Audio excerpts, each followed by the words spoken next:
Mani, esse evento também tem avaliação, vai com...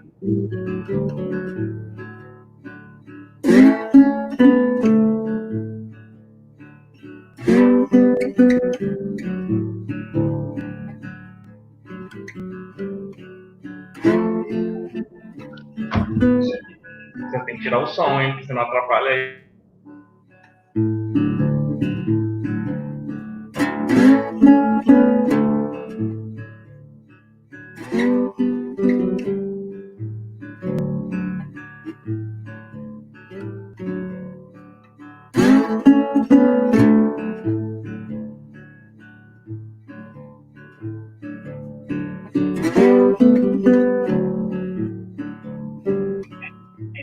Vai ter um delay, né? Você sabe.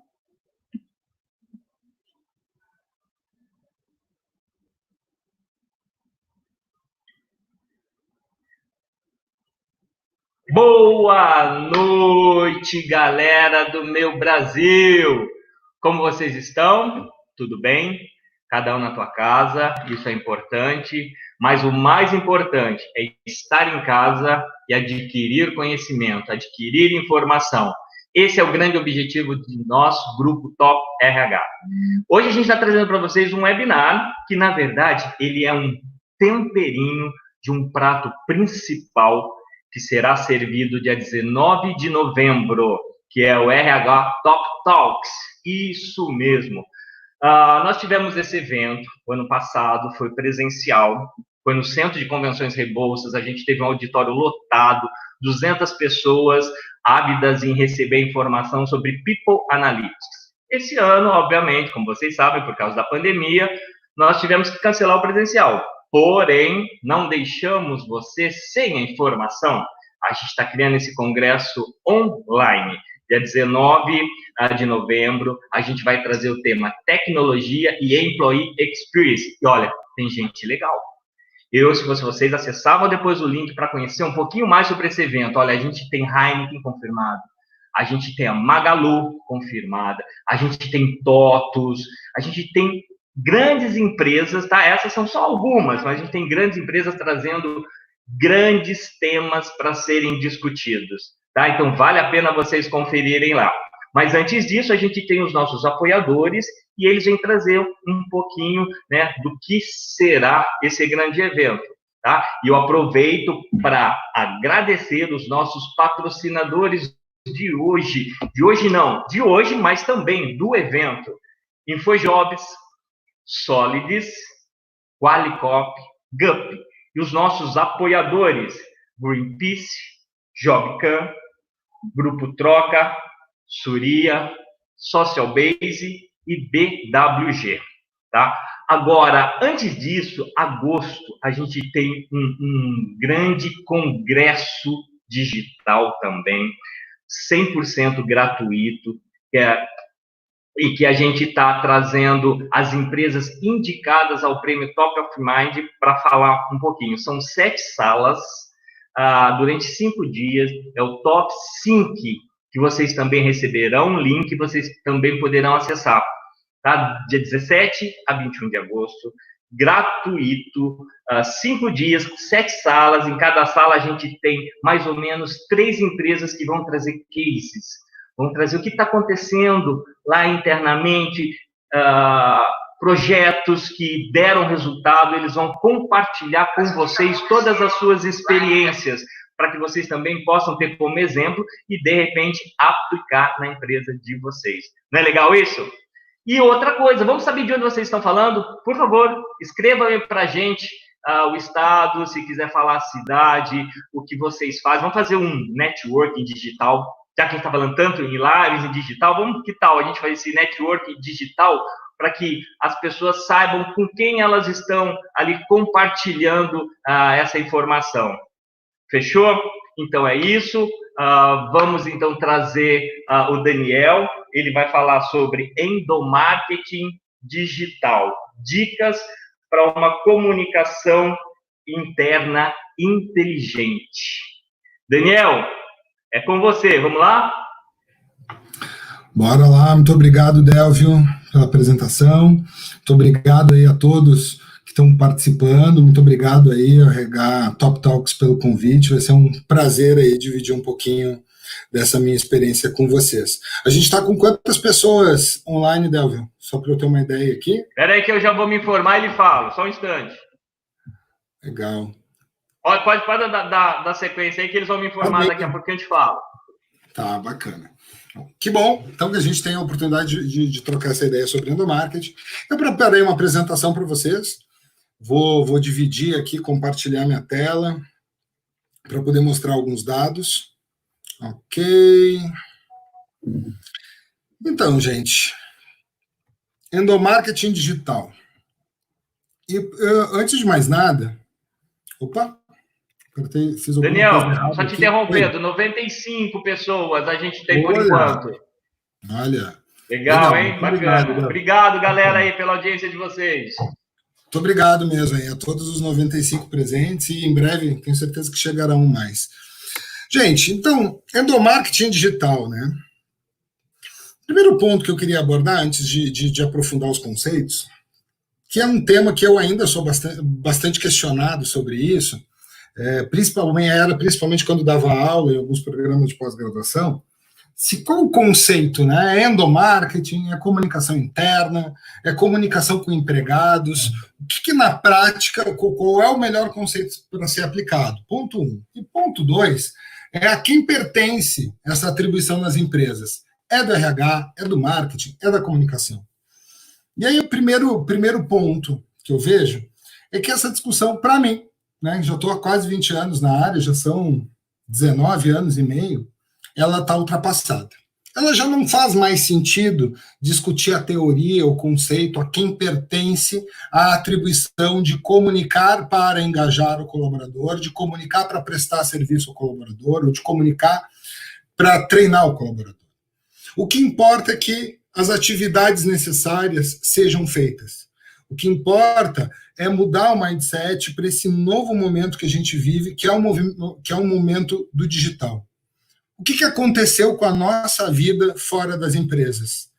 Esse cara aqui mudou a nossa vida. E mudou de uma forma radical. Mudou a forma como a gente faz banco, mudou a forma como a gente se transporta, mudou a forma como a gente pede comida, e ainda mais agora, nesse momento tão difícil para todos nós, e que bom que estamos em casa e podemos ficar em casa, porque não é todo mundo que pode trabalhar em casa, que pode usufruir, inclusive, dessa obtenção de conhecimentos que a gente está tendo aqui. Mas radicalmente a comunicação interna, que antes tinha um papel muitas vezes coadjuvante nas empresas, fosse aonde fosse vinculado, fosse em comunicação, fosse em marketing, fosse em RH, tinha um papel coadjuvante, de uma hora para outra ganhou um papel estratégico. Para muitas empresas já era, mas para a grande maioria ainda era um papel coadjuvante, operacional, que fazia o jornalzinho, que atualizava o mural, que fazia o brindezinho do Dia das Mães, do Dia dos Pais, e a gente ganhou um status. Porque o mundo, esse mundo digital, essa transformação digital que absorveu a nossa vida lá fora, ainda não tinha acontecido nas empresas. E a conclusão inequívoca é, se esse cara mudou, né, se o celular mudou a vida das pessoas fora das empresas, ela também precisa mudar dentro das empresas. Não há mais como sustentar uma comunicação interna efetiva, um endomarketing efetivo com os nossos colaboradores, se não passarmos por uma transformação digital e estarmos aqui. A comunicação da empresa precisa vir para o celular, precisa vir para as vias digitais. E as tecnologias para a gente fazer isso já estão há bastante tempo disponíveis. Não são tão novas assim. Há muitas tecnologias que estão disponíveis e facilmente acessadas. E ainda existe, e eu vejo que ainda existe um preconceito muito grande, e essa mudança de mindset precisa acontecer nos comunicadores internos, que é a seguinte: a gente ainda acha que, poxa, se eu sou uma indústria, o meu colaborador, que é de base operacional, é uma pessoa que não está preparada para esse movimento. Mas ele está, sim. Ele já usa o WhatsApp, ele já usa Instagram, ele já usa Facebook, ele já faz banco pelo celular. Meu pai, que é um homem de 70 anos e que tem... Meu pai é deficiente visual, ele tem 12% só de visão, ele já, com 70 anos, ele já usa o celular para fazer banco, já paga contas por aqui, já usa o Uber, já se hospeda pelo Airbnb, já faz tudo aquilo que as pessoas estão fazendo, que nós estamos fazendo através do celular. Não há mais como esperar que a comunicação interna das empresas se sustente através do mural, dos canais tradicionais e principalmente através de e-mail. Quem dos presentes aqui se comunica com seus parentes, com seus amigos, com seus familiares através de e-mail? Quem é que troca fotos por e-mail? Quem é que troca, quem pergunta como a pessoa está e faz uma conversa por e-mail? Não faz. A gente faz pelo celular. Então, se a gente não tiver esse movimento concluído nas organizações, cada vez mais a comunicação interna vai ser negligenciada. Até porque ela concorre, quando é por e-mail, com um volume absurdo que as pessoas recebem de e-mails todos os dias, que passa, em média, e a gente tem pesquisado isso, de 100 por dia. Então, quer dizer, estamos num novo momento, mas é um novo momento que pede um novo mindset.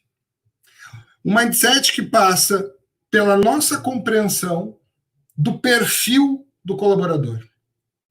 Nós já sabemos que o mercado mudou, que o perfil dos consumidores das empresas mudou, e nós somos esse consumidor, nós temos esse perfil.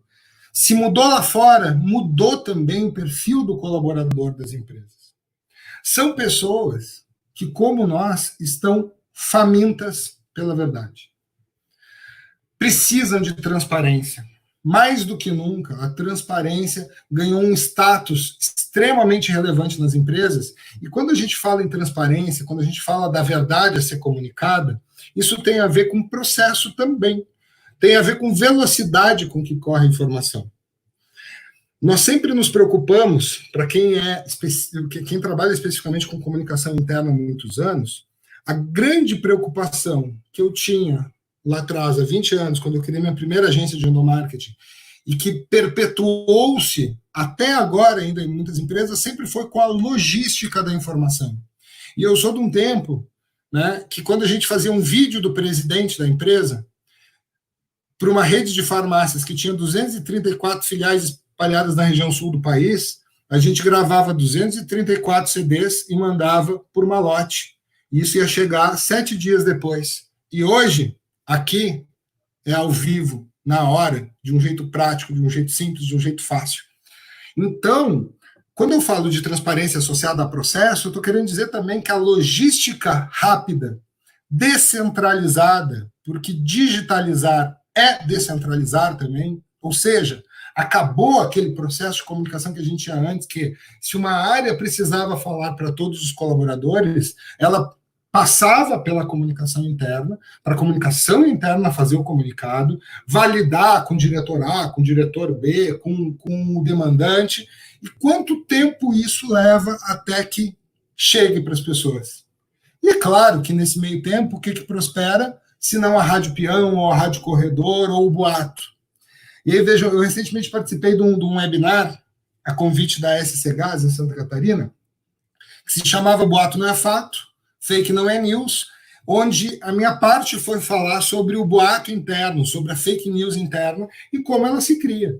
E dentre os motivos pelos quais o boato, a notícia falsa dentro da empresa se cria, é a falta de agilidade que a gente tem para distribuir informação, que é percebida pelo colaborador como falta de transparência, e ao ser percebida como falta de transparência, as versões mais interessantes se propagam através do boato. Um outro ponto extremamente relevante que a gente precisa entender: as tecnologias sociais que estão disponíveis para a gente fazer comunicação corporativa hoje com os nossos colaboradores, elas são muito mais voltadas não para a logística da informação, mas para a escuta ao colaborador. A nova comunicação interna, a comunicação interna digital 4.0, não é mais sobre falar ao colaborador de que maneira eu falo melhor de um jeito melhor aos meus colaboradores, mas está relacionada de que maneira eu ouço os meus colaboradores. A escuta é mais importante do que a fala. Eu tenho procurado enfatizar isso muito no meu trabalho, porque é um momento da gente parar para ouvir e entender os nossos colaboradores. Vejam vocês, as empresas estão acostumadas a ouvir os seus clientes, muito. Metodologias como o NPS e tantas outras que a gente já conhece há tanto tempo estão ajudando as empresas a melhorarem as suas entregas, os seus produtos e serviços aos seus clientes. Bom, se eu estou ouvindo o meu cliente para melhorar meus produtos e serviços, por que não ouvir o meu colaborador para melhorar a minha gestão? Isso é um ponto muito, muito importante. E nós estamos acostumados, a gente não está acostumado a fazer essa escuta. Tem muita empresa que não quer escutar, tem muita empresa que implanta a rede social corporativa, por exemplo, e não permite que as pessoas comentem, ou querem fazer moderação. Nós precisamos confiar mais nas pessoas e possibilitar que essa escuta seja efetiva, inclusive porque o poder de escuta, tanto de uma empresa quanto de um indivíduo, está diretamente, a capacidade de escuta está diretamente relacionada ao poder de influência.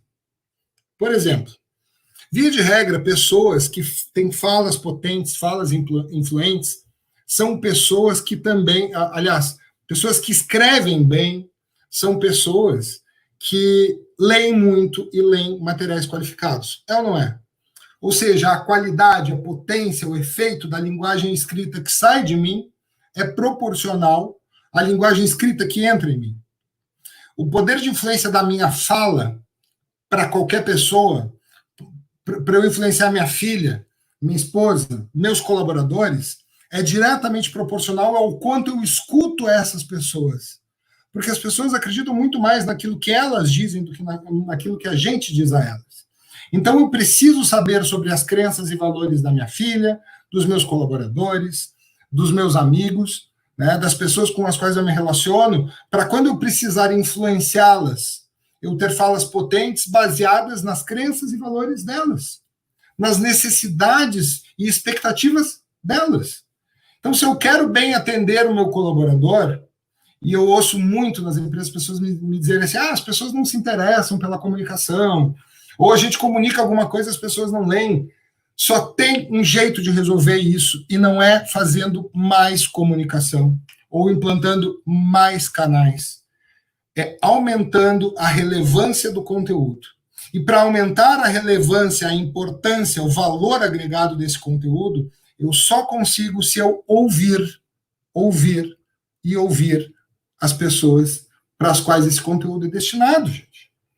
Então, escuta é fundamental, é valor para as empresas, e a gente precisa usar as comunicações para isso.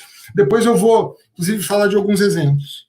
Outro tópico importante, isso começo a falar aqui sobre experiência do colaborador, ou employee experience, ou como vocês preferirem chamar. As pessoas querem se sentir livres. A gente quer se sentir livre. E eu não estou falando isso com nenhuma conotação política, eu estou falando isso tem a ver com me sentir empoderado e pertencente a um ambiente, a uma empresa, onde eu encontro espaço para agregar o que eu penso, o que eu sinto, para agregar o melhor de mim. Bom, mas o que isso tem a ver com liberdade? Tem tudo a ver. Eu não sei vocês, mas eu nunca fui empregado de alguma empresa que, quando eu ingressei nessa empresa, eles me perguntaram: qual a melhor forma que tu acha que tu deveria fazer o teu trabalho? a gente não está acostumado a ouvir essa pergunta. A gente está acostumado a entrar numa empresa e ser treinado a fazer, a executar as tarefas da forma como aqueles que vieram antes de mim definiram, sem ter espaço para escuta e sem ter espaço para agregar as minhas ideias. E, via de regra, as culturas estão preparadas para impedir esse processo de inovação individual, esse processo de intraempreendedorismo.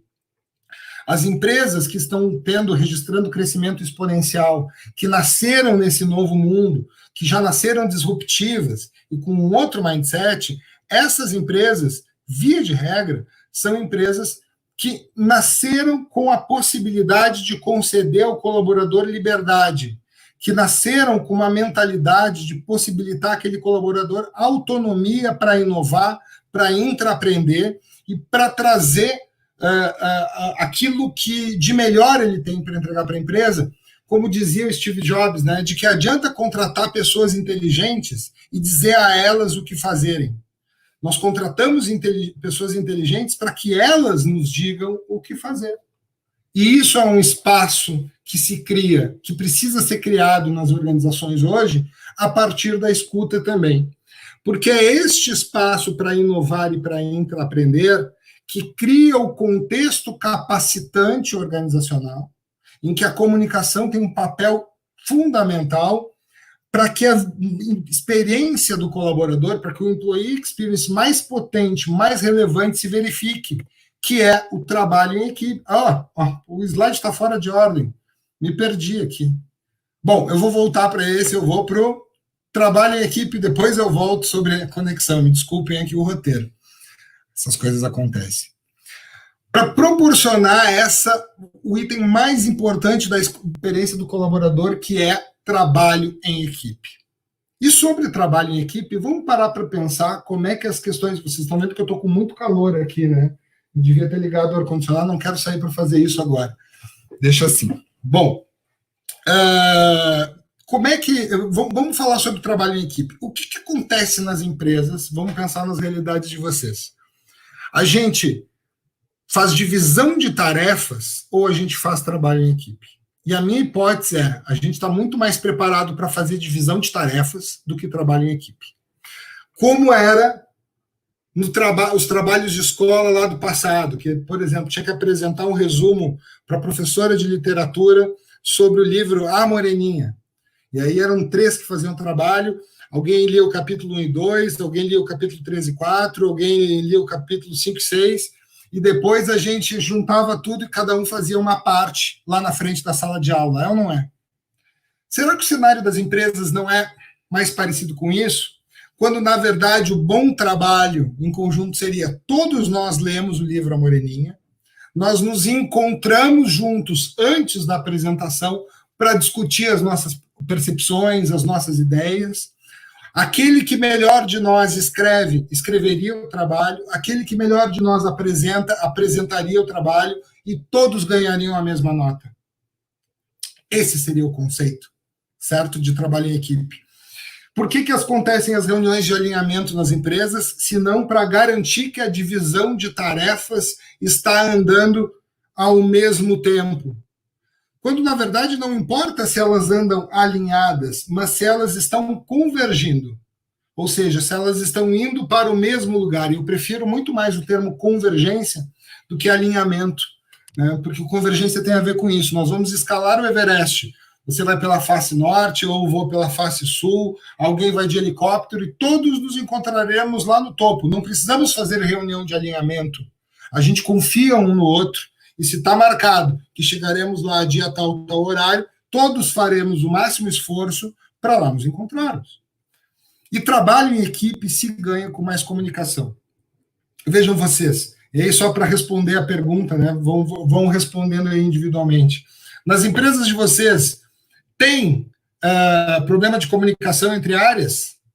Nas empresas de vocês, tem dificuldade para dar e receber feedback? Nas empresas de vocês, falta informação para executar o processo? Nas empresas de vocês ficam sabendo depois sobre a mudança de um processo de outra área que mudou primeiro, não te avisou, e tu só foi descobrir que estava errado quando fez esse processo? O que é isso, se não falta de trabalho em equipe, ocasionada porque as pessoas estão muito mais preocupadas e olhando para o seu umbigo do que pensando no outro, do que criando um ambiente de empatia, um ambiente de convergência, um ambiente de que é necessário que a gente vá junto. E aí, claro, a tecnologia, que é o tópico que eu deixei de pular antes, não adianta implantar e adotar uma tecnologia esperando que ela vá resolver os nossos problemas. É a forma como a gente vai usar que vai resolver os nossos problemas. Das tecnologias sociais que estão disponíveis no mercado, todas elas são muito parecidas. Faço comparação, e aí não importa, não vou ficar citando nomes aqui, né, mas vocês conhecem, né, as principais redes sociais corporativas do mercado, a gente tem uma para oferecer, os grandes players aí como Microsoft, como Facebook, todos têm, e elas são como carros.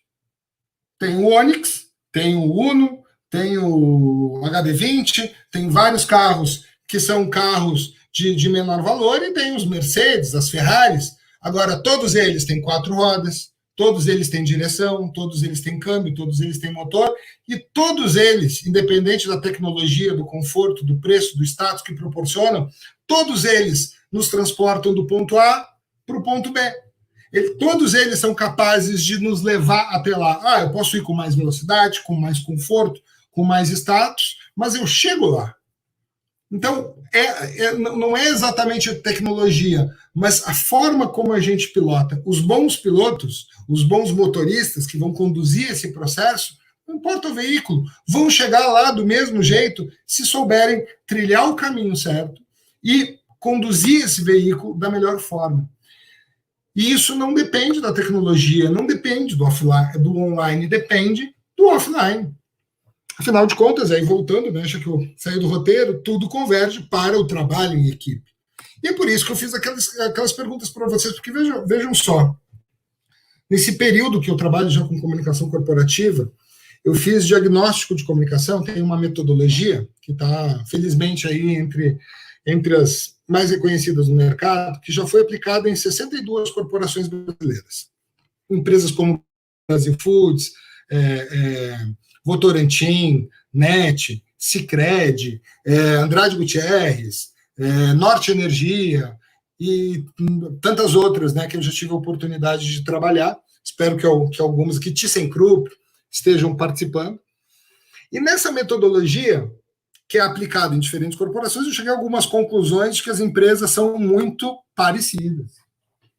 Muda o CNPJ, mas a falha de comunicação entre áreas, a ansiedade, aliás, né, gente, a ansiedade é o mal do século. Para quem é de RH, pensem seriamente em implantar nas suas empresas o benefício Rivotril, que é para dar uma reguladinha na lenta do povo, porque a gente está muito, mas muito ansioso. Me desculpem o palavrão que eu vou aplicar agora, mas eu tinha um gerente, quando eu trabalhei na Xerox, que ele dizia assim, a ansiedade é a mãe da merda, e a expectativa é o pai. E isso me parece muito verdadeiro. Porque a ansiedade, ela chega a um ponto que ela é contraproducente, né? A gente acha que ser ansioso e pressionar as pessoas vai ajudar a crescer a produtividade, quando na verdade está decrescendo. Todas as empresas, em algum nível, em algum projeto, acaba que as pessoas mais competem do que colaboram, que as pessoas não se sentem ouvidas. E aí vale a pergunta para cada um dos participantes aqui, não só para os nossos colaboradores, mas se a gente, que está, provavelmente a maior parte desse público aqui é da área de recursos humanos, é da área de comunicação, a gente se sente ouvido nas empresas que trabalhamos, a gente se sente ouvido pelos nossos gestores, pelos nossos diretores. Se a gente não se sente ouvido, imagina o colaborador da base operacional. Gestores sem tempo para as equipes. Como é que é o tempo dos gestores de vocês para atendê-los? Eu faço um programa de treinamento, trabalho muito com formação de liderança em comunicação, o programa Líder Comunicador, que segue como base meu segundo livro, que é Não Existe Gestão Sem Comunicação, em que nesse programa eu faço uma avaliação, né, rápida com os gestores sobre como eles organizam o tempo deles. E pasmem, o tempo que os gestores nas empresas têm para fazer gestão de pessoas é entre 5% e 10% da agenda dele. Entre 5% e 10%. Não estou falando de gestão de tarefas, eu estou falando de gestão de pessoas mesmo. O tempo para o feedback, para orientação estratégica, para ouvir o colaborador, para ensinar algo novo para ele, né, para ajudar ele a fazer o trabalho. Isso que é essa gestão de pessoas, né, na prática, né, funcionando. E agora, em tempos de pandemia, esse tempo está caindo cada vez mais. Outro ponto que as empresas têm muito ainda, que é o protocolo, o formalismo e a falta de empatia. Exemplo, nas empresas de vocês acontece muito de ligar para alguém, explicar a demanda e pedir, colega, eu preciso desse relatório até amanhã, com essas, né, cria essas queries, faz essa seleção, essa planilha, consegue me mandar até amanhã? E ele diz assim, consigo, mas manda um e-mail formalizando. Vocês já pararam para pensar no que isso significa? Não manda o e-mail formalizando? Será que isso não comunica algo parecido com beleza, colega, eu vou fazer o que tu está me pedindo, mas tu manda um e-mail formalizando porque vai que dá alguma merda e tá aqui a prova de que isso não é responsabilidade minha. Isso está comunicando, no fundo, que eu não confio em você. Está comunicando, no fundo, né, que as pessoas não estão preocupadas com a entrega que ela tem que fazer para o colega, para ajudar o colega, mas está preocupado consigo mesmo. Sem falar no famigerado, e esse eu odeio, vai falando que eu estou ouvindo. Não acontece isso na vida de vocês, tu vai conversar com um colega, chega lá, fulano, e ele está lá mandando um e-mail, e diz assim, vai falando que eu estou ouvindo. Ou ele está lá no celular, conversando contigo, e aqui, não, vai falando que eu estou ouvindo. Eu não suporto o vai falando que eu estou ouvindo. Porque o que isso está dizendo? Primeiro, que aquela conexão, como é que seres humanos se conectam, se não, aqui, olho no olho. O nosso Wi-Fi está aqui, é olho no olho. Se eu não te vejo, eu não te ouço. Então, não deveria existir o vai falando que eu estou ouvindo. Eu deveria estar olhando no olho, me conectando com aquele ser humano na minha frente. Porque agora inverte. Como é que você se sente quando vai falar com alguém, essa pessoa diz, vai falando que eu estou ouvindo, ela não te olha no olho?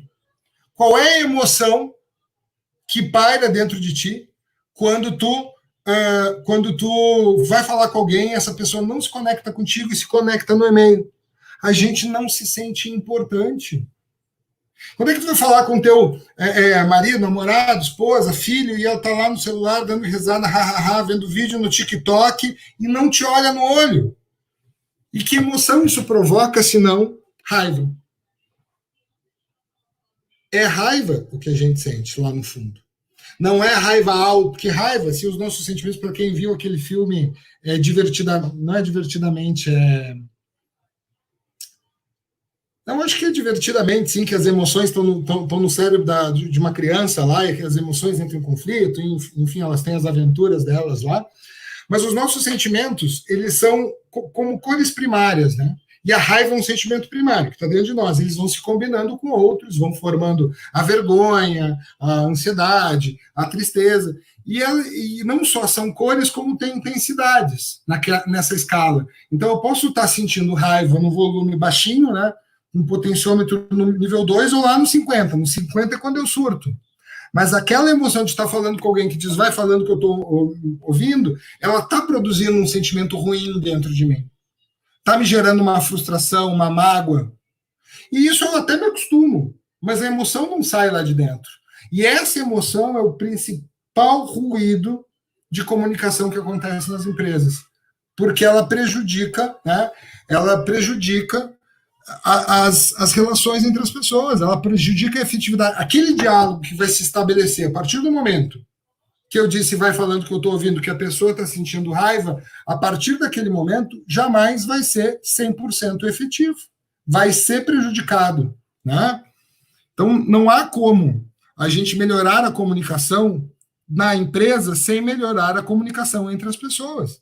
E o que eu costumo dizer é o seguinte, nós vamos ter um case de sucesso quando a gente substituir o manda o e-mail formalizando pelo pode contar comigo, né? Quando a gente mudar perdão, me perdi aqui. Quando a gente mudar esse manda um e-mail formalizando pelo pode contar comigo, colega, nós entramos num outro nível de organização.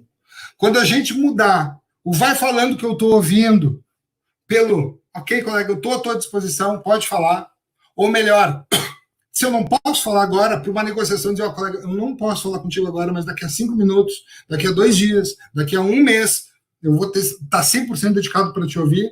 Quando a gente substituir esses comportamentos, é porque nós entramos num outro universo de comunicação.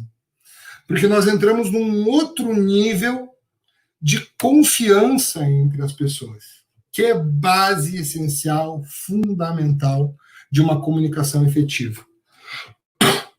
Para uma comunicação ser efetiva, ela, antes de qualquer coisa, precisa ser afetiva. E essa afetividade passa por uma conexão entre todos nós que se estabelece quando confiamos uns nos outros. E para que o colaborador confie e valorize a comunicação da empresa, ele precisa sentir que a empresa confia nele. Se eu adotar uma rede social corporativa, estabelecer moderação ou não permitir que as pessoas comentem os posts que são feitos, como é que o colaborador vai se sentir? Será que ele vai sentir que a empresa confia nele? Não irá. E confiança é problema fundamental e é objeto do trabalho de recursos humanos e é objeto de trabalho de quem atua em comunicação corporativa. Dê uma olhada nesses números. São números que estão num livro que eu recomendo muito, se chama Trust, do Francis Fukuyama, em que e os economistas já estudam isso há muito tempo, esse é só um dos estudos que eu estou mostrando para vocês, há vários economistas já entenderam que confiança é fundamental para a prosperidade de qualquer contexto econômico. Ranking de confiança e reputação dos países, né, dos cidadãos entre si nas suas instituições, versus o ranking de IDH desses países, versus ou comparado com o ranking de felicidade dos cidadãos. Vejam a posição do Brasil, que não é diferente da maioria dos países sul-americanos, e vejam como os países no topo desses rankings se repetem. Porque existe uma correlação direta entre confiança, prosperidade socioeconômica. E eu não estou trabalhando aqui, não é, de novo, nenhuma conotação política, são fatos e dados. Né? Os países escandinavos, as colônias britânicas, elas prosperaram de um jeito diferente. Por quê? Porque as pessoas têm um nível de confiança entre si que é diferente. A gente anda de metrô ou de trem na Alemanha, existe fiscalização se as pessoas pagaram passagem ou não, mas não tem cobrador, não tem roleta. Né? A gente pega um jornal numa cidade da Suíça, coloca lá teu dinheiro, paga o teu dinheiro e pega o jornal. Mas se eu quiser pegar 10 jornais, eu pego 10 jornais. Porque as pessoas confiam umas nas outras. E a gente confiando primeiro, nós vamos produzir alguns efeitos. O que se vê? Né? Esse estudo do Francis mostra isso. Né? Quando a gente confia mais, duas coisas acontecem. Primeiro, do ponto de vista tangível. Mais confiança igual a menos regra, menos processo, menos burocracia, os negócios ficam mais velozes e aquele ambiente, aquele cenário econômico gasta menos em custos que não agregam valor. Cartório, seguro, segurança privada, controle de acesso, juros. Esses custos, né? Porque no Brasil, se eu quiser financiar alguma coisa, eu preciso ter um certificado autenticado em cartório, em 3 vias, da cor da cueca do meu cunhado. Isso é um absurdo, porque a identidade não tem valor. Eu preciso ir num serviço, né, notarial, que é uma concessão secular, hereditária e vitalícia, para cara dizer que eu sou eu mesmo. Com isso tomou nos últimos anos, quase 3% do nosso PIB. Que é o que separou o crescimento do Brasil da China nas últimas décadas. Então, veja bem, né?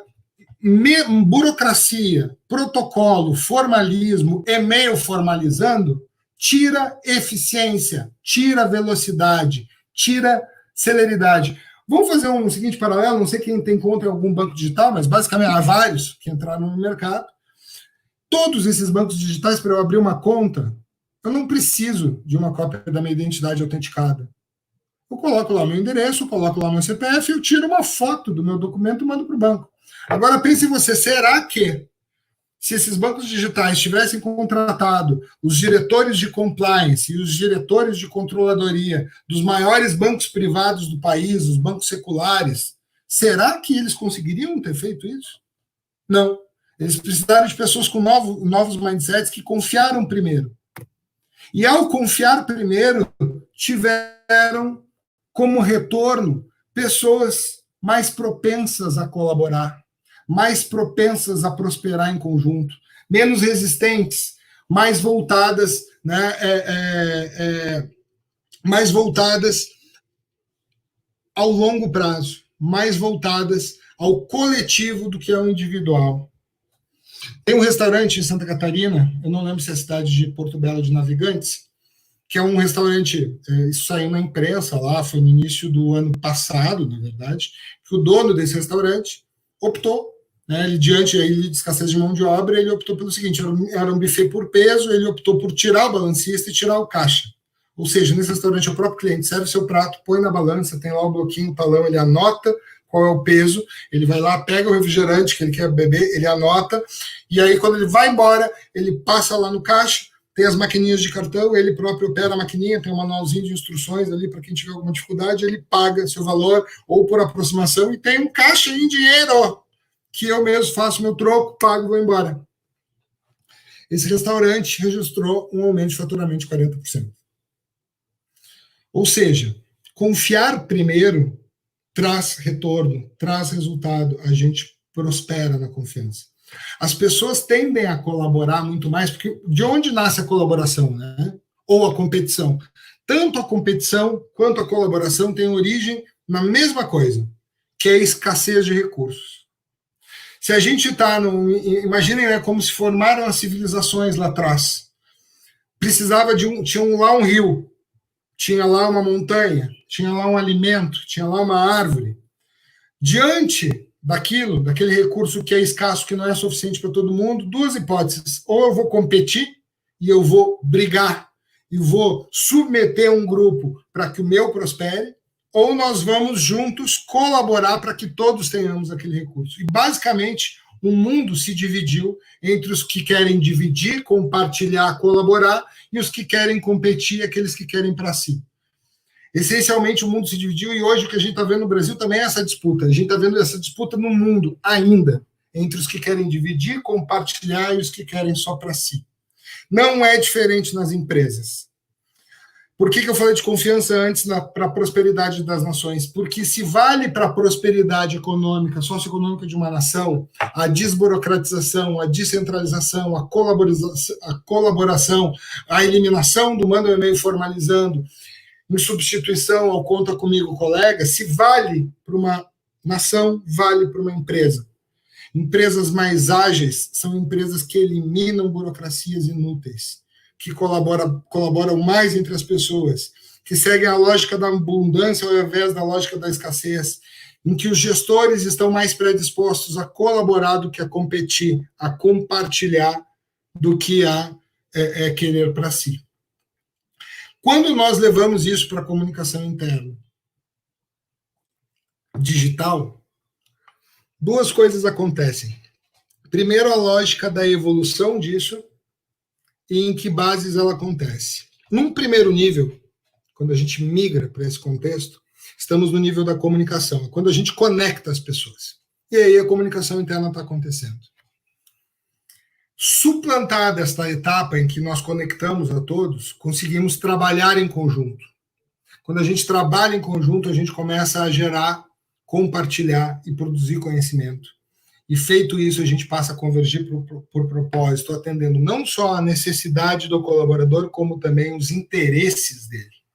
E o conteúdo ajuda a isso, o conteúdo ajuda a atender não só a necessidade, como o interesse das pessoas. Isso é um processo que acontece em conjunto, né? E que tem etapas, isso pode levar até 2 anos. A gente se especializou, no nosso trabalho, a gente acabou se especializando a ajudar empresas a fazer essa trajetória. Que, de certa forma, se a gente parar para pensar, é a mesma trajetória que a internet seguiu no mundo. Primeiro, a gente conectou as pessoas. Ponto. Todo mundo passou a usar a internet. Trocar e-mails e se comunicar. Depois a gente começou a usar a internet para trabalhar. e para comercializar também. Começou a fazer venda, começou a fazer negócios.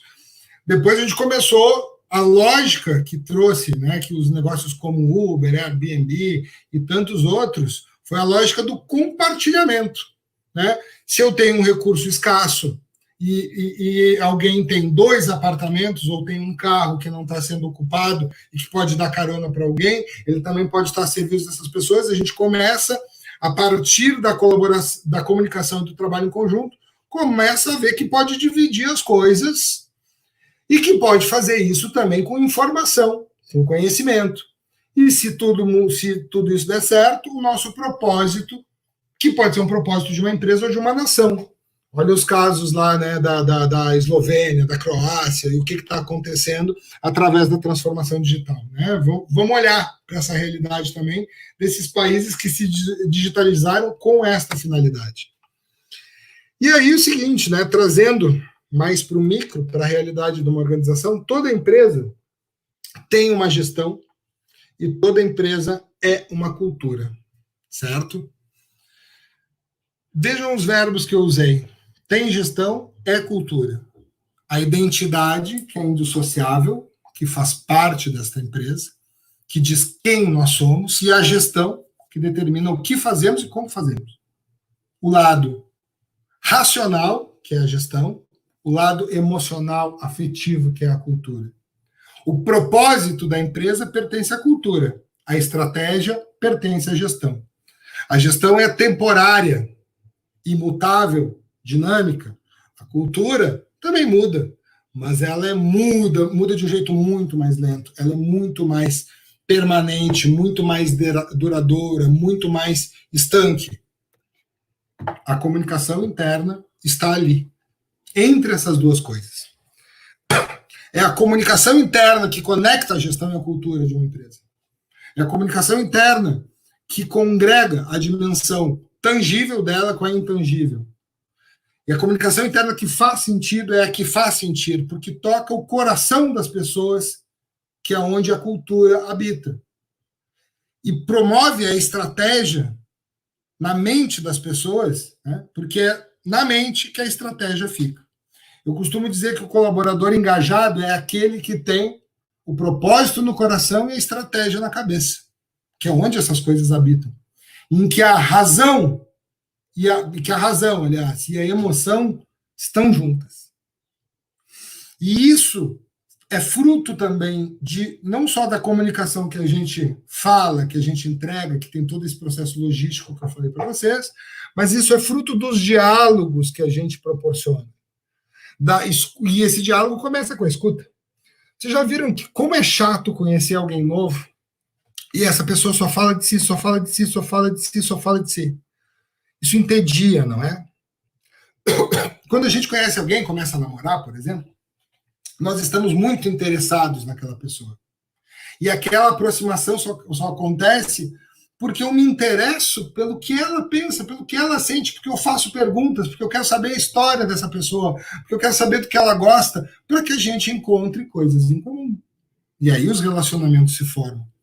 Imagina que chato a pessoa que trabalha numa empresa, essa empresa, através dos seus canais, só fala dela, só fala dela, só fala dela, só fala dela, só fala dela. Quando, na verdade, ela deveria escutar o colaborador, queria falar dele, dela, de todas as pessoas que fazem parte daquela empresa. Então, o colaborador tem que estar no centro da comunicação e não a empresa. A lógica é outra. Então, nós temos que começar a ouvir para poder pautar os diálogos. Porque são esses diálogos que, quando otimistas, pautados sobre sinceridade radical, que constroem empresas ágeis, empresas eficientes.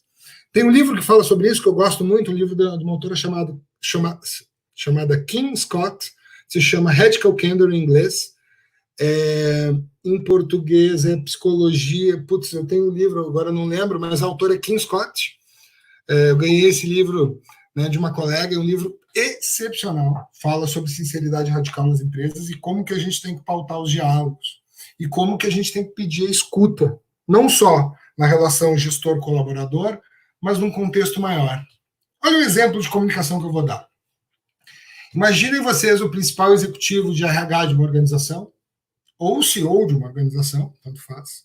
acho que o exemplo vale para qualquer executivo, mas especificamente para esses dois, no tema que eu vou propor, que é a gestão do clima organizacional. Provavelmente a maioria das empresas aqui presentes tem alguma pesquisa de clima, alguma estratégia de medir o clima na sua empresa e faz não só a divulgação dos resultados, porque se fizer pesquisa de clima e não divulgar os resultados, não faça pesquisa de clima, né? As pessoas querem, lembram, né? Elas estão famintas pela verdade, elas querem saber, né? Se a gente mede, tem que comunicar.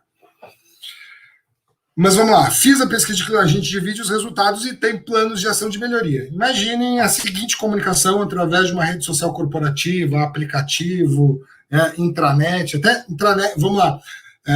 As pessoas me perguntam às vezes, mas eu quero fazer uma intranet, porque a minha empresa não está preparada para a rede social corporativa. Eu digo, para! As intranets estão para os táxis, assim como, né, as redes sociais corporativas estão para o Uber. O conceito é outro. A intranet é um site, um repositório de conteúdo. Se você quer começar a sua comunicação, não comece a sua comunicação com algo que já perdeu a validade, que já está vencido. Mas na minha empresa funciona. Tem alternativa? Não sei, se tiver alguma alternativa, as pessoas vão adotar as alternativas, né? Se tu tem uma intranet construída em SharePoint, vai lá dar uma espiada no que está acontecendo no Teams, porque as pessoas já devem ter descoberto que o Teams é muito mais fácil, é muito melhor, é muito mais humanizante, né? As pessoas se sentem muito mais conectadas no Teams do que no SharePoint. Então, vamos lá. Aí, fiz uma pesquisa de clima na minha empresa, sou executivo de RH, o CEO, recebi o relatório da pesquisa de clima e percebi que nós fomos muito bem nos itens A, B e C, nós fomos muito mal nos itens X, Y e Z. Como é que eu comunico isso? Pego o meu celular, coloco lá, e tem alguns exemplos de CEOs que já fazem isso de um jeito impecável, né? Dei uma olhada, né, no Rodrigo Galvão da Oracle, eu acho cara fantástico, né? Tem um trabalho que segue essa linha. Pega o próprio celular, faz um vídeo e diz assim, aí galera, seguinte, muito obrigado pela participação de vocês na pesquisa de clima.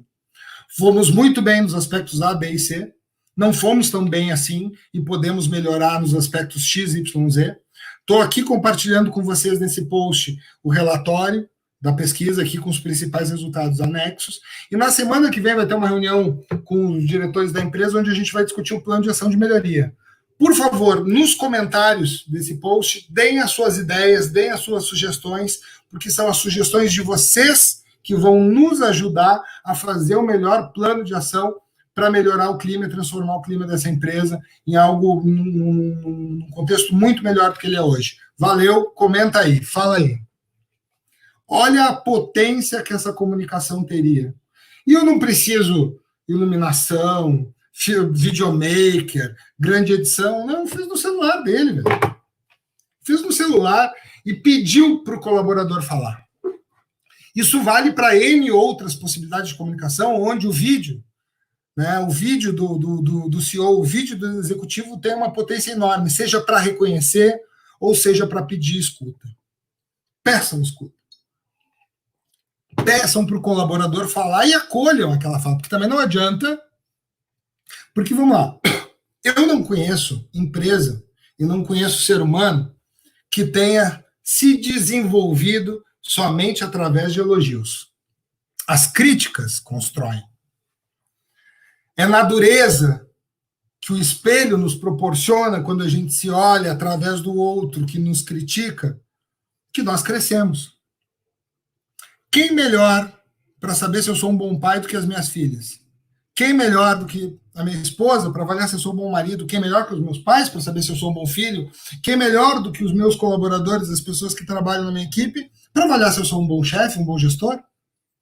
Então eu tenho que ouvir como indivíduo, mas eu tenho que ouvir como empresa. Porque são as críticas do colaborador e as sugestões do colaborador que vão ajudar a melhorar a gestão e também vão ajudar a desenvolver a cultura. Porque assim, ó, quantas vezes eu já ouvi a empresa falar que, olha, a gente precisa mudar a cultura, e a cultura que a gente quer é esta. Vocês perguntaram para o colaborador de vocês?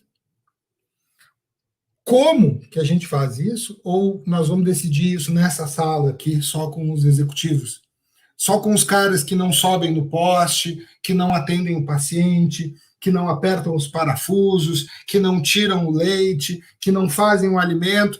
São essas pessoas, nós aqui nesta sala encastelada, que vamos decidir como é que nós vamos mudar a cultura da empresa? Não.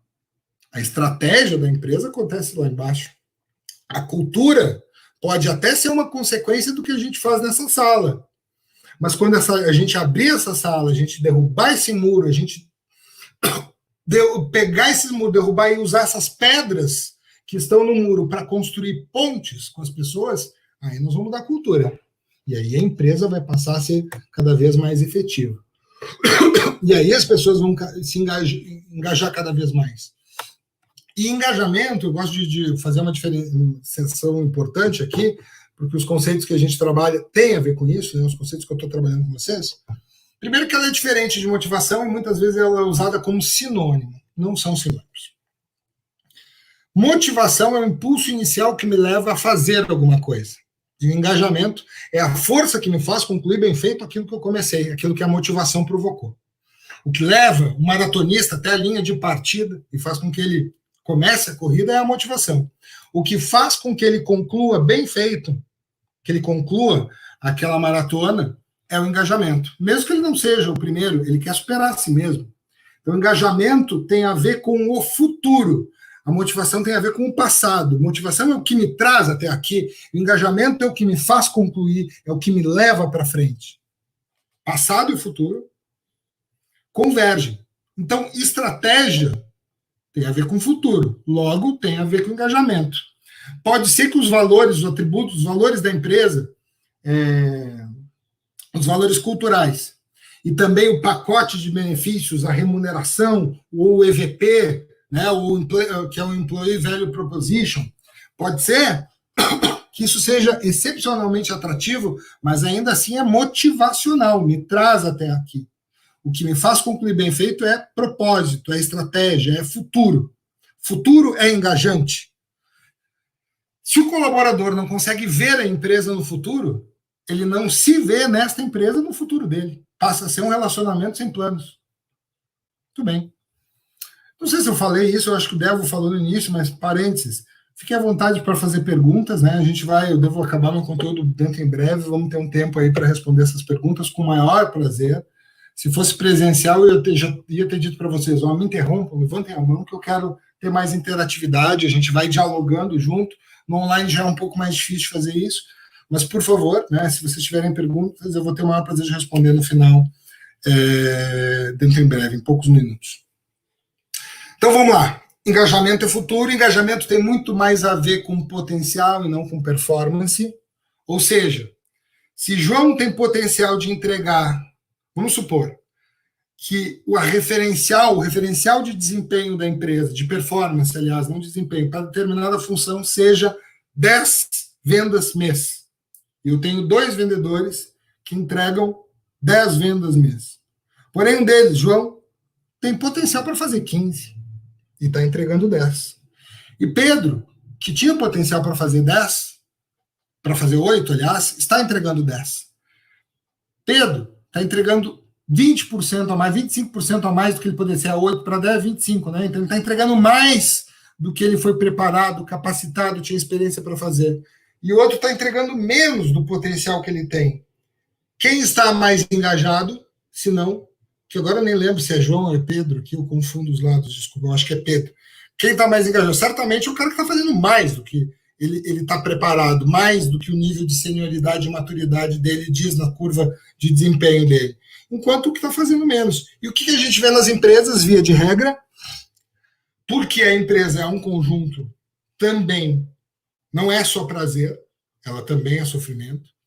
Nem todo dia é incrível, vocês sabem disso. A gente fala, às vezes, das empresas, e a gente tem mais é que fazer isso mesmo, a gente tem que amar as nossas empresas, a gente tem que valorizar nossas empresas, mas a verdade é que nem todos os dias são incríveis, né? Para cada dia incrível que eu tenho na empresa, também terei alguns dias mais ou menos, também terei alguns dias muito bons e terei alguns dias bosta. Isso é normal.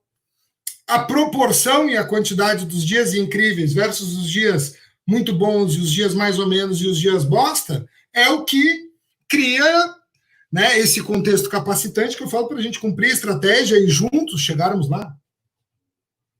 Então não tem problema que a gente não tenha, que todos os dias não sejam incríveis, a gente tem que trabalhar por isso, mas vamos lá, mesmo o colaborador engajado, ele tem que saber disso. E porque nós temos os dias que são mais ou menos, os dias que são não tão bons assim, é porque a gente tem esses dias que nem sempre o ambiente da empresa é um ambiente que produz só engajamento, e só alegria, e só felicidade. E eu, como engajado, assim como o torcedor fanático de um time, vamos lá, ao longo de uma vida, mesmo que você torça para um time vitorioso, como o Grêmio Futebol Clube Porto Alegrense, desculpe se nem todos têm esse time, mas mesmo que a gente torça para um time como esse, a verdade é que, em 45 anos de vida que tenho, eu vi o Grêmio ser campeão apenas 2 vezes. Tem times em São Paulo, por exemplo, que não tem Mundial. Para não entrar em detalhes, mas foram só 2 vezes. A verdade é que o Grêmio perdeu muito mais campeonatos que disputou do que venceu. E me fez muito mais triste ao longo da vida do que feliz. Ainda assim, insisto nisso, né? E como as pessoas nas empresas o comportam. Por isso que a gente fala em vestir a camiseta, porque vestir a camiseta é aquele cara que se entrega sabendo, consciente, de que nem todos os dias serão incríveis, de que alguns dias serão muito bons, e que haverá dias que são bosta, haverá anos que são bosta, né? Como o meu time, né, também teve esses anos. Né? Esses anos, aliás, vários, né? Muito mais do que eu gostaria, teve. E a gente tem que lidar com isso, não vai diminuir o meu engajamento. Então, vestir a camiseta tem a ver com isso. O colaborador engajado entende isso, lida com isso e maximiza o seu potencial, porém, nem todos fazem assim. Muitos colaboradores de muitas empresas nivelam o seu ponto, né? Nivelam o seu engajamento pelos dias ruins, reduzem o seu desempenho, né, para compensar essa percepção, esse sentimento dele. Como ele quisesse, de alguma maneira, punir a empresa. E por isso ele não entrega 100% do seu potencial. E nós temos que trabalhar muito mais pelo potencial do que pela performance. E ter um colaborador engajado passa essencialmente por isso, né? Garantir que tenhamos um processo de comunicação e um processo de liderança, e aí comunicação e liderança andam juntos e são indissociáveis. Como eu falei para vocês no título do meu livro, não existe gestão sem comunicação, não é possível fazer gestão sem comunicação de nenhum. Então, quando elas andam juntas, né, funciona. E funciona de um jeito diferente. Os grandes pilares da comunicação, dessa comunicação digital, do endomarketing digital, são 2. Primeiro, ter uma plataforma para o trabalho colaborativo. Eu, particularmente, não gosto do termo rede social corporativa. A gente usa, né, acaba usando, porque necessariamente esse termo é conhecido, né, se tornou um lugar comum, as pessoas entendem do que a gente está falando, mas ele cria muitas vezes um péssimo referencial para as pessoas de que rede social muito mais parece com o que a gente faz fora da empresa do que dentro da empresa, e a gente logo pensa na rede social da empresa como o Facebook, quando na verdade a gente deveria pensar muito mais como o LinkedIn, que nem é tão visto assim como rede social. Então entendem os parâmetros que as pessoas têm. Eu prefiro chamar de plataforma de comunicação e colaboração, ou plataforma de trabalho colaborativo, ou rede de trabalho, ou o termo em inglês digital workplace. E aqui a gente tem um pilar importante: as empresas precisam conectar as pessoas através de uma tecnologia, não conectar as máquinas através de uma tecnologia que permita, né, serviço, conhecimento, permita fazer aqueles 4 Cs da transformação digital que eu mostrei para vocês. E aí esse material, inclusive, se alguém quiser, eu não sei como, eu imagino que o pessoal da organização do evento possa disponibilizar para os participantes que quiserem, o material está disponível, a gente pode mandar depois para vocês. Mas também é sustentado por líder comunicador. Mais do que nunca, se eu estou falando em diálogo, se eu estou falando em escuta, quem é que mais escuta as pessoas do que o líder que está do lado dele? Imaginem uma grande rede de varejo, uma loja, uma empresa que tem centenas de lojas espalhadas pelo país. Quem é o máximo representante daquela empresa para o colaborador lá no município de Cacimbinhas ou de Antagorda, que devem perceber pelo nome, que deve ser um grande município lá do Rio Grande do Sul, assim como Não Me Toque, que também é um outro grande município do lado do Rio Grande do Sul, que deve ser o estado campeão em nomes estranhos do Brasil. enfim. Se alguém tiver de Goiás aqui, eu acho interessante que Goiás, eu vou fazer uma piadinha, desculpa, e não é bullying, mas eu acho que Goiás é um estado que tem pouca criatividade para nomes de município. E todos os municípios de Goiás, assim, Goiás, Goiânia, Congonhas de Goiás, São Paulo de Goiás, São José de Goiás, Goianenses, Goitacá, é tudo com, enfim, segue a mesma lógica. Voltando. Então, o líder, né, ele ascende hoje nessa nova comunicação, porque lá, na menor unidade divisível, na menor estrutura da empresa, o líder é quem representa a empresa para aquele colaborador. Então, não é só através da rede colaborativa que eu sou escutado, eu também sou ouvido, e principalmente sou ouvido pelo meu líder, que precisa desenvolver, precisa reencontrar aquilo que a gente chama a competência de comunicabilidade dele, que tem 6 comportamentos verificáveis, começando pelo saber ouvir, que é o pior avaliado na metodologia de diagnóstico que eu aplico, nessas 62 corporações que eu falei para vocês, que deve ser mais de 100 empresas, porque só a ThyssenKrupp foram 14 empresas que participaram desse diagnóstico, então isso multiplica-se. O pior item de avaliação dos colaboradores das empresas é a capacidade de escuta dos seus líderes. Então, a gente precisa trabalhar a capacidade de saber ouvir.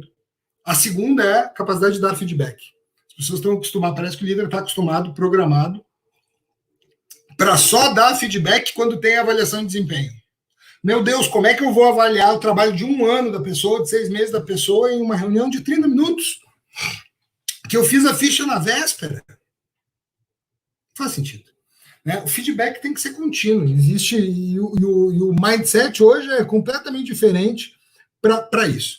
Então, sim, né? Saber ouvir, fazer o feedback e o feed forward, porque não adianta só olhar para o que já passou, esse líder também tem que dar horizontes para o que vem pela frente desse colaborador, ajudá-lo a cumprir a estratégia, orientando ele para o futuro, até porque, como eu já disse, colaborador que não vê a empresa no futuro não se vê nesta empresa no futuro dele.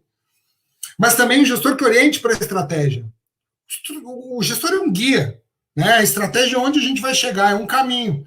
Só que esse caminho, eu nunca conheci uma empresa, nem trabalhei numa empresa, em que o caminho para chegar, para cumprir a estratégia fosse fácil. Você já? Não, esse caminho não é fácil. Esse caminho normalmente não tem uma estrada pavimentada de asfalto, onde a gente vai tranquilos por ela. Não. É pelo meio do mato, é descer cruzando o rio, andando de cipó, abrindo picada na floresta. É um caminho difícil. Se eu for com um líder que tem a bússola, né, e divide comigo o mapa e está dividindo o caminho, e se vamos juntos, é muito mais fácil. Então, orientar para a estratégia é isso. É como a gente atravessa essa distância entre o ponto A e o ponto B da maneira mais efetiva. Mas também é um cara que ensina a percorrer, né? Porque se ele chegou até lá, se ele fez por merecer chegar até lá, porque ele sabe fazer, ou deveria. Nem sempre isso é verdade, vocês sabem disso também, mas então trabalhar ser um líder educador também é importante, estimular a alta performance, criar um clima positivo para que o contexto capacitante para que a alta performance se verifique, onde as pessoas sejam autônomas, onde as pessoas se empoderem, se apropriem do trabalho delas e digam elas como deve ser feito esse trabalho sob a tua orientação, é fundamental. Eu sei que tem pessoas da minha equipe assistindo. Tomara que elas não me contradigam, eu não vou me contradizer depois nas perguntas, por favor, digam se eu também pratico, porque é muito comum, né, a gente não praticar aquilo que diz, né, eu procuro sempre seguir isso, assim, ter coerência, porque coerência é fundamental, né, é fundamental para que a comunicação aconteça e para que a gestão funcione, e também comunicar pela atitude, né, então como é que é? A palavra leva, mas o exemplo arrasta. Está na Bíblia. Diga-me... Não é... Essa é outra. Eu ia misturar as frases aqui, mas tem uma que diz assim, não consigo ouvir você, suas atitudes falam alto demais. Então, assim, não adianta o líder dizer uma coisa e fazer outra.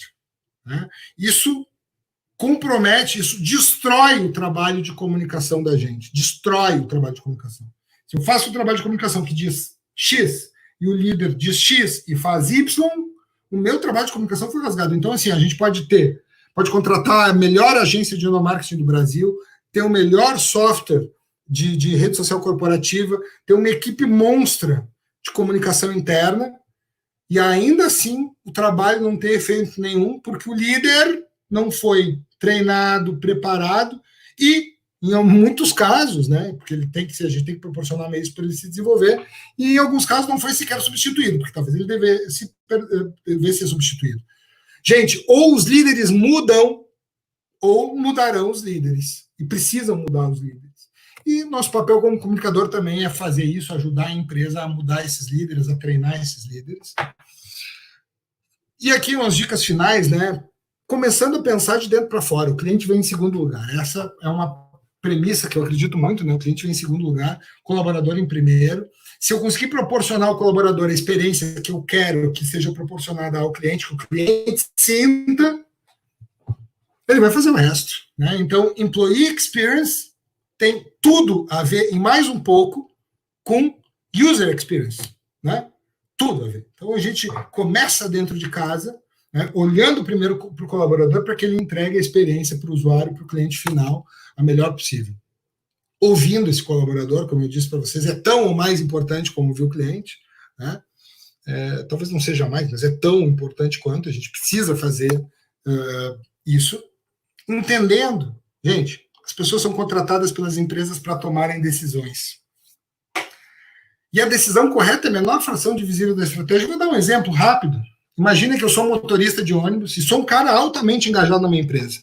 Estou parado no ponto, desceu quem tinha que descer, subiu quem tinha que subir no meu ônibus, e eu olho ali a uns 70 metros de distância, vem caminhando uma senhora idosa em direção ao meu ônibus, tropegamente com seu andador e vagarosamente, no tempo dela, né? Ela vem no tempo dela, a velhinha, e ela sinaliza para que eu espere.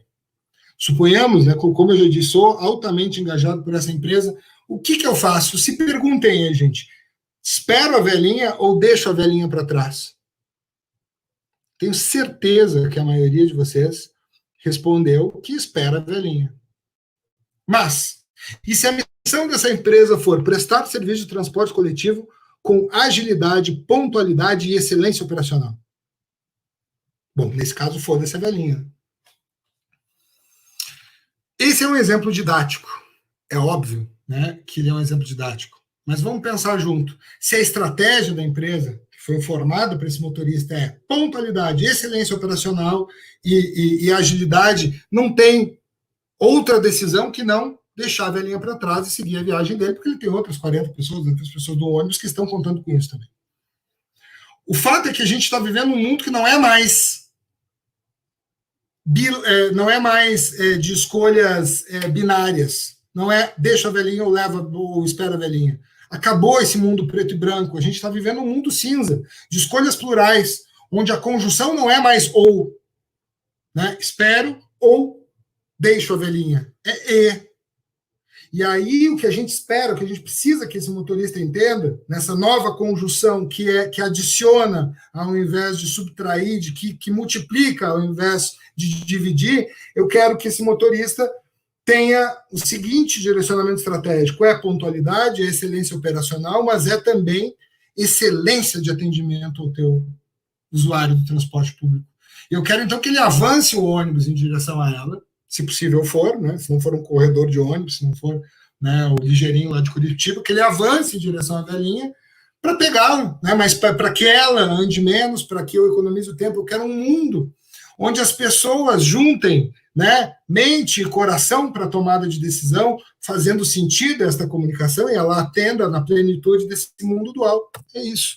Mas a estratégia pauta a decisão. O que tira o planejamento estratégico daquela parede lá da sala de diretoria bacana, né, no castelo da empresa, e leva ela para a prática, para que ela aconteça lá, no pé do poste, na veia do paciente, se eu for um hospital, né, no pé do poste, se eu for uma distribuidora de energia, enfim, para acontecer lá na prática, é a decisão correta que a pessoa toma ali, na hora que ela é demandada para fazer.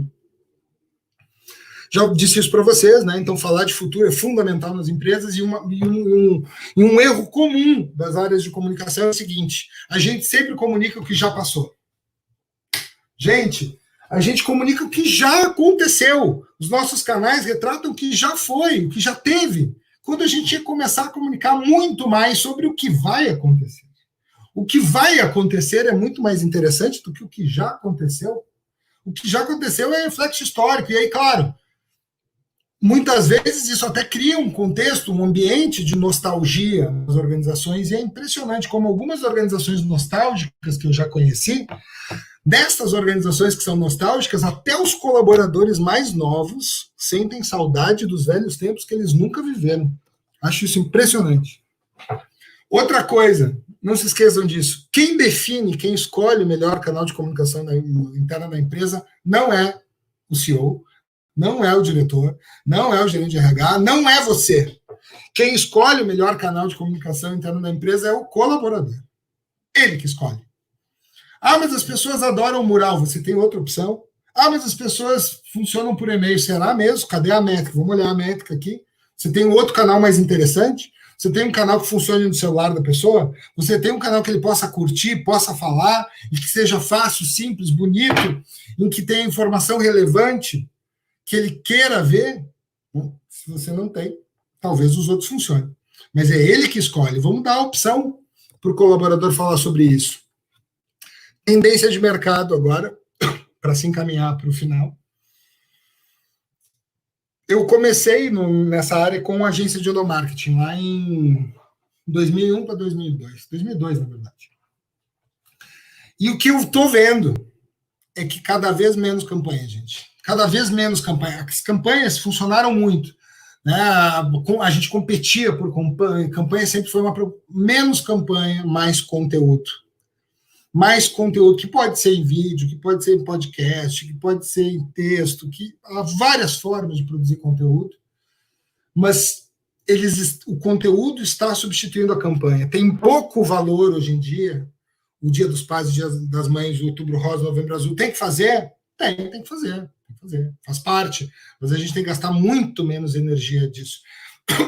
Essas campanhas, principalmente das datas comemorativas, costumam ocupar 80% da energia e do tempo das áreas de comunicação interna. Errado, elas deveriam ocupar 20%, no máximo. E para isso, inclusive, tem solução de campanha de endomarketing compartilhada hoje. Para que eu vou pagar, sei lá, alguns milhares de reais para criar uma campanha personalizada para minha empresa que eu vou usar uma vez este ano e vou botar no lixo, se eu posso alugar uma, compartilhar uma, nesse mundo que eu não preciso possuir um carro, nem um apartamento, nem uma furadeira, porque a hora que minha esposa, depois de insistentemente pedir a cada 6 meses que eu instalasse o quadro que ela quer, né? E, poxa, quando eu digo que eu vou fazer uma coisa, eu vou fazer. Ela não precisa lembrar disso a cada 6 meses. Eu vou lá e compartilho uma furadeira e ponho um quadro na parede, né? Não preciso comprar uma para isso. Para que eu vou comprar uma campanha de endomarketing que vai ir para o lixo dentro em breve? E para finalizar, confesso que eu falei mais do que eu esperava, desculpa, acho que hoje eu estou empolgado, vai ver que esse calor que está pegando aqui, que me deixou assim. Não, na verdade, que eu me recuperei de uma gripe, eu acho que hoje eu estou mais adrenalizado. Mas, assim, para fechar, gente, muito mais importante, a principal dica sobre comunicação interna que eu teria para dizer para vocês é essa: muito mais importante do que comunicar o que a empresa faz, é fazer o que ela comunica. Então, coerência é um elemento fundamental, é isso que vai transformar as nossas organizações, é isso que está na raiz, na essência do trabalho de comunicação, que passa pela liderança, que passa pelas plataformas de comunicação e colaboração, mas ela essencialmente é coerência da organização. E eu vejo o seguinte: o momento que nós estamos passando hoje é um momento fundamental, porque nessa hora e agora, eu não estou conseguindo descompartilhar a minha apresentação, que eu acho que eu ocultei. Bom, o momento que a gente está passando, esse momento de pandemia que nós estamos vivendo, ele está colocando em xeque, ela está colocando as empresas à prova sobre tudo aquilo que elas disseram antes para os seus colaboradores. Se elas estão acostumadas a dizer para os seus colaboradores que eles eram o principal patrimônio, agora elas foram postas à prova. Agora elas têm que comprovar que as pessoas são o principal patrimônio, retendo, mantendo, criando meios para sustentar, para garantir os empregos e para garantir a sua prosperidade.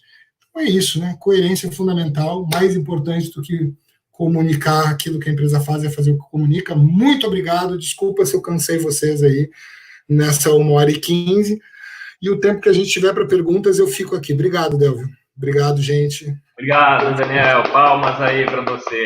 Eu estou com 4 perguntas e pelo reloginho aqui eu estou vendo que a gente tem 10 minutos, né? Tá. Então, vamos lá para as perguntas. Heloísa, acho incrível comunicarmos pelo celular, super factível para cargos elegíveis a celular corporativo. Falando da lei de proteção de dados, podemos ou como podemos fazer essa comunicação para o celular pessoal dos colaboradores não elegíveis ao celular corporativo, respeitando a lei? Tá, então vamos lá. Não sou advogado, mas posso te dizer o que eu sei sobre. Os termos de concessão de uso, tá, eles possibilitam, tem 2 coisas que são importantes. Primeiro, aquela comunicação que vai para o celular da pessoa, seja através de app ou de uma rede social corporativa, ela não pode ser, se eu vou ter as pessoas usando o celular pessoal, ele não pode ser a única fonte desta informação, tem que ter uma fonte alternativa, que ele não precise do celular para acessar. Então, eu posso, por exemplo, botar usar minha velha intranet para ser o repositório de conteúdo. Tá? Então, isso é uma coisa. A segunda coisa é que os termos de uso, de permissão para isso, têm que ser muito claros e muito elucidativos. Normalmente, as plataformas dos principais fabricantes de software nacionais e internacionais já te trazem essa proteção jurídica necessária, o que não significa que a empresa não possa complementar esses termos de concessão de uso, né, onde a pessoa vai dar o aceite de que, sim, eu estou permitindo o uso por minha conta e risco, né, assumindo a responsabilidade que eu vou receber a informação aqui da empresa e tudo bem. Agora, aquela informação que for fundamental, por exemplo, uma política de segurança da empresa, ela também precisa estar em outro lugar que eu não precise do celular para acessar. Espero ter respondido. Perfeito. Matheus, minha maior dificuldade é atingir as 70 filiais. Como eu consigo atingir a matriz que está na mesma cidade que eu? Alguma dica eficiente para isso? Tá. Vamos lá. Isso é um drama comum aí, né? Que é a síndrome matriz filiais. Sempre existe essa perspectiva de diferenciação. Quando tu tem uma empresa que está situada, né, existe uma matriz das filiais, as pessoas das filiais sempre se sentem desprivilegiadas. Isso é um padrão. Aliás, parênteses, deixa eu falar uma coisa para vocês, assim, comunicação interna sempre foi, e sempre será um problema das empresas. Não há 100% de solução. Eu estou falando coisas aqui conceituais, mas na prática nunca tem 100% de solução. Nunca. Eu diria que o problema de comunicação interna é tipo uma diabetes. Se eu tenho, ela vai continuar comigo para o resto da vida. Mas se eu administrar e se eu controlar essa doença, eu controlar minha taxa de glicose, fizer uma dieta bacana, eu consigo viver com normalidade fazendo algumas concessões. O que eu não posso é perder o controle, deixar esse problema crescer, porque senão ele me mata, me sufoca. E a comunicação interna é mais ou menos assim. A gente vai passar o resto da vida administrando e tentando resolver. Assim como este problema da síndrome das matrizes e filial. Porém, uma coisa que vai te ajudar bastante, se vocês ainda não têm na sua empresa, é criar um programa de multiplicadores de comunicação ou de agentes locais de comunicação, um grupo em que cada unidade, em cada uma das 70 filiais, tenha uma pessoa que seja um parceiro de comunicação, que vá garantir essa ida e volta dessa informação, principalmente tendo uma plataforma de comunicação colaborativa, uma rede social corporativa, que vai ajudar a diminuir essa distância, porque tu vai pegar essa hierarquia, essas pessoas que estão capilarizadas e vai reuni-las, aproximá-las em um lugar só, mas também é muito importante que tu dê voz para as pessoas que estão lá na base. Então, assim, na rotina de comunicação, todas essas 70 filiais têm que ter pelo menos 2 conteúdos por ano, né, tem que ser valorizadas pelo menos 2 vezes por ano. Né, ou seja, estou falando de pelo menos 140 conteúdos, que daria uma média de 140 dividido por 2, daria uns 11 por mês, que tu vai ter que fazer, tu vai ter que falar delas para todos os outros. Né? Então, a gente precisa mostrar que aquela filial é importante, né, que aquela filial também é protagonista do todo dessa empresa. Perfeito. A Heloísa respondeu que você conseguiu responder sim a pergunta dela, tá? Valeu, Heloísa. Estamos aí. Vamos lá. A Cíntia. Quais indicadores ou ferramentas de engajamento atualmente podemos utilizar?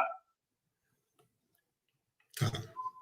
Então vamos lá. Existem inúmeras metodologias que medem engajamento nas empresas. A que eu mais gosto é da Towers Watson. Dá uma olhada no site da Towers Watson. É uma empresa de consultoria internacional, está presente aí em 24 países, atende quase 70% da lista da Forbes. Eles têm uma métrica de engajamento. Basicamente, como é que o engajamento é medido? Ele é medido. Lembra que eu falei da diferença entre engajamento versus potencial versus performance?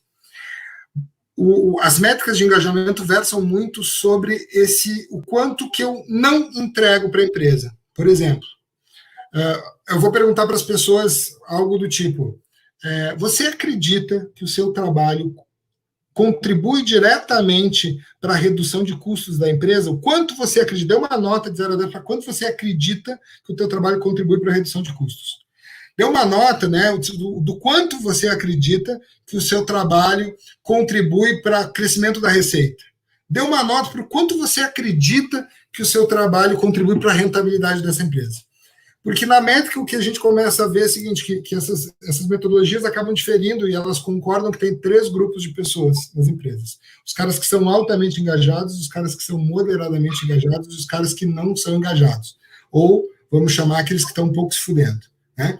Então, o cara que é altamente engajado, ele acredita que o trabalho dele contribui diretamente para a qualidade do produto e serviço da empresa, para a redução de custos, para a rentabilidade, né? Enquanto os menos engajados não acreditam tanto assim. Normalmente as metodologias elas trabalham com isso, que é como tu te comporta diante desses desafios organizacionais, tá? Agora, se a gente estiver falando de engajamento em redes sociais corporativas, é outra medida. Então, a tua pergunta é muito abrangente, assim, eu não recomendo, não recomendo nenhuma específica.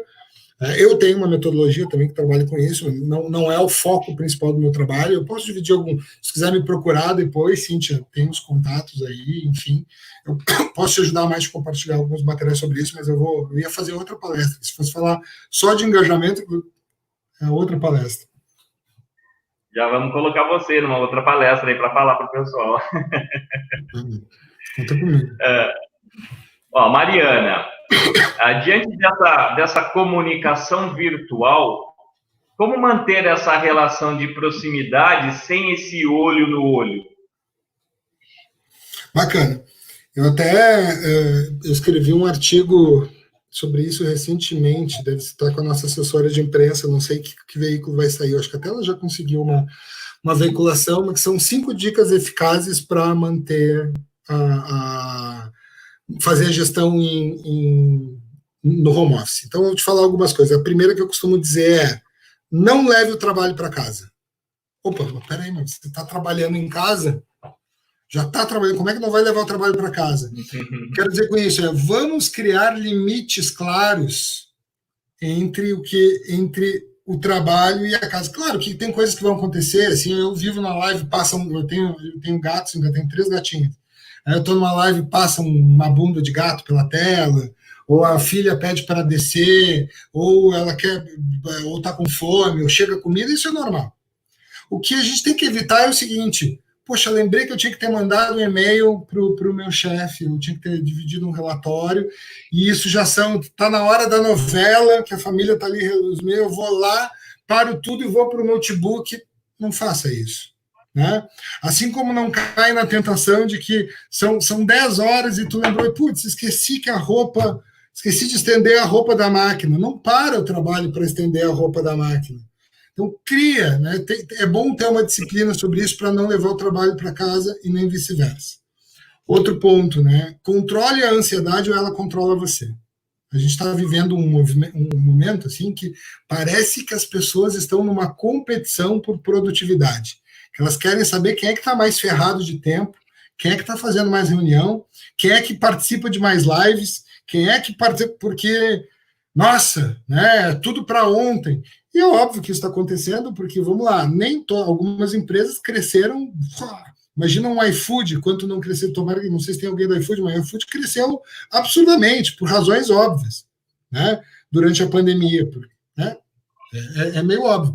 Mas nem todo mundo cresceu, a maioria das empresas ou encolheu ou está remando, se esforçando para prosperar. Então as pessoas estão muito ansiosas pela falta de resultados ou pela falta de crescimento e querem tudo para ontem. Precisamos segurar a onda. Então o gestor tem que administrar a onda do time. Outra coisa, tem que lembrar também que o ambiente virtual é uma extensão do ambiente real.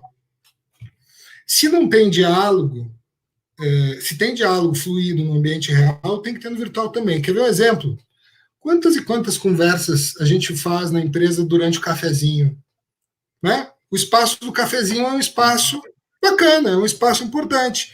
Quantas vezes tu convidou um colega teu que está trabalhando em casa como tu para tomar um cafezinho? Não é para fazer uma reunião. É para.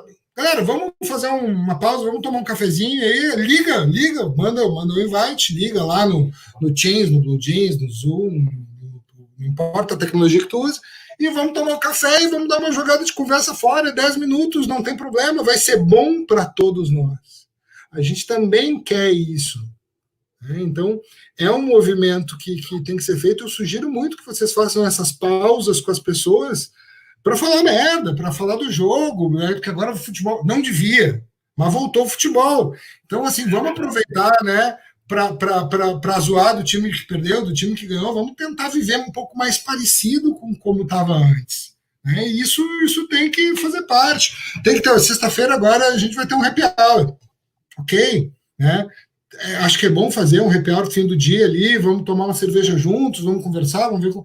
Então, essas possibilidades elas estão postas e tem que ser feitas. E outra coisa, para finalizar, assim, não esqueça de ter empatia.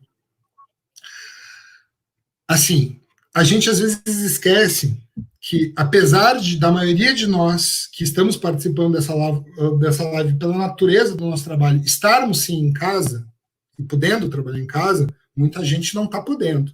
Nas indústrias, nos hospitais, essas pessoas não estão podendo trabalhar, elas não têm essa possibilidade e as empresas precisam cuidar dessas pessoas. Acho que é muito importante que as empresas cuidem dessas pessoas.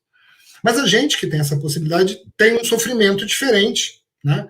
E tá todo mundo no mesmo barco, gente. Tá todo mundo ansioso, tá todo mundo angustiado, tá todo mundo louco para sair, né? Tá todo mundo louco para bater perna na rua, mas o medo de bater as botas é maior do que o medo, né? Que a vontade de bater perna, né? Então vamos se ajudar mais nessa hora, né? Vamos ser empático. Vamos parar de marcar reunião às 6 da tarde. Vamos parar de marcar reunião às 5:30 da tarde, que vai durar até às 8. Vamos dar um tempo, vamos parar de marcar reunião das 11:30, meio-dia e meio, e já tem outra 1:15. Vamos pegar leve, né? Pegar leve, porque essa ansiedade vai acabar. Quando a gente puder voltar, vai estar todo mundo esgotado, vai estar todo mundo, né, transtornado e precisando de boleta para segurar a onda, né? Vamos com calma. Perfeito, Daniel, muito bom. As perguntas aqui também cessaram, então aproveite. Você quer considerações finais para a gente poder se despedir da galera? Só tenho a agradecer, me despedir de vocês. Espero que vocês tenham gostado tanto quanto eu gostei de estar aqui. Né? Espero vê-los em breve. Os meus contatos eu botei na tela, mas fiquem à vontade para me chamar, para me seguir. Eu posso até demorar para responder, mas eu sempre respondo. Obrigado. Depois, a apresentação você manda para a gente poder disponibilizar para eles? Estou compartilhando agora mesmo, fiquem Perfeito. À vontade. Tá. E lembrando que a palestra toda, a gente saindo daqui, ela já vai ficar no canal do YouTube, no RH para você. Então, quem quiser revê-la ou indicar para alguém, pode ir lá no canal do RH para você, que a gente já disponibiliza. Quero agradecer a galera de São Paulo, da Bahia, de Santa Catarina, Goiás, olha, tinha Goiás, viu, o Daniel? Tinha Goiás, Minas Gerais, Distrito Federal, Pernambuco, Rio de Janeiro, Rio Grande do Sul, Sergipe. Galera, obrigado. Essa coisa das lives é uma coisa fantástica, a gente não tem limites, né? Aonde a informação pode chegar, ela chega. E eu agradeço e vamos, então, aos avisos para a gente poder encerrar. Eu os convido agora, dia 29 de julho, na quarta-feira, a gente tem um encontro, tá, com Arthur Prisco, Employee Experience, às 16 horas, tá? Ele é do Great Place to Work, às 16 horas, então vocês podem acessar lá o Simpla. E aproveitando o gancho, o César Rossi, CEO da BWG, que é a empresa do Daniel, ele estará presente naquele evento que eu falei para vocês no início, o SYNC, que vai ser em agosto, 5 dias, um congresso gratuito. Ele estará no dia 18/8, falando justamente sobre o tema Employee Experience. Então, vamos lá, vai lá no Simpla, acessa, faz a inscrição, é gratuito, 5 dias, 7 salas, com os mais variados temas. É só gente bacana que vai estar falando lá para vocês.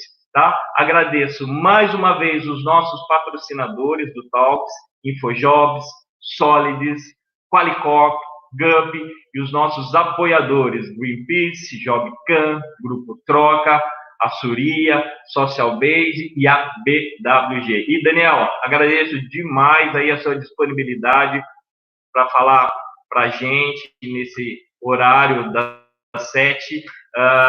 Acho que você está querendo jantar agora, né? Que tá na hora, né? Na verdade, vamos... eu só queria testar uma hipótese. Eu queria perguntar de que cidade é a pessoa de Goiás. Isso. Responde aí para nós. Qual cidade de Goiás? E aí, Brenda, você fala para a gente aqui. Vamos ver se ela vai responder. Se ela estiver online ainda, ela vai responder. Tá bom, senão, beleza. Só curiosidade aqui. Não, ninguém falou nada. Pode ser que ela tenha saído já. Tá bom. Tá, galera? Ó, agradeço demais a presença de vocês. Daniel, mais uma vez, obrigado. E a gente espera vocês no dia 29, às 4 horas da tarde, no nosso encontro. Tá bom? Cuidem-se, fiquem em casa, né? E vamos que vamos. Tamo junto. Beijos e abraços a todos.